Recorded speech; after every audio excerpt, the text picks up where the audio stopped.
వేడుకల సందర్భంగా వరంగల్లోని అన్ని దేవాలయాల్లో శ్రీకృష్ణ పారాయణ కార్యక్రమాలు కొనసాగుతున్నాయి. ఇవాళ మహావిష్ణువు అవతారమైన శ్రీకృష్ణ అవతారంలో జన్మించిన కారణంగా దేశవ్యాప్తంగా కృష్ణాష్టమి వేడుకలు జరుగుతున్నాయని భక్తులు చెబుతున్నారు. ఇక వరంగల్ శ్రీ మురళీకృష్ణ దేవాలయంలో రేపు సాయంత్రం జరగనున్న పాలాభిషేకం కార్యక్రమంలో భక్తులు అధిక సంఖ్యలో పాల్గొనాలని ఆలయ అర్చకులు చెబుతున్నారు. వేల లీటర్ల పాలతో అభిషేకం చేసే భాగ్యం ప్రతి ఒక్కరికి కృష్ణ భగవానుడు కల్పించారని, దైవం అనుగ్రహంతో జరగనున్న కార్యక్రమంలో సకల జనులు పాల్గొనాలని ఆలయ అర్చకులు కోరుతున్నారు.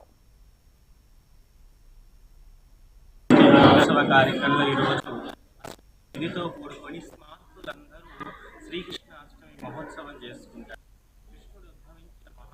తిథితోటి కాబట్టి ఈరోజు అందరూ భక్తులందరికీ ఒక నూతన అధ్యాయాన్ని చేకూర్చడానికి ఈ అష్టమి తిథితో ప్రతి ఒక్కరు ఆభాల గోపాలాన్నిగా తరించడానికి అష్టమి తిథితో స్వామి ఉద్భవించింది కాబట్టి శ్రీకృష్ణ జన్మాష్టమిగా అయింది.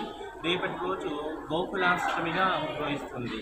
అంటే అష్టమి తిథితో పాటుగా రోహిణి నక్షత్రంతో కూడుకుంది కాబట్టి రేపటితోటి గోకులాష్టమి అంటారు.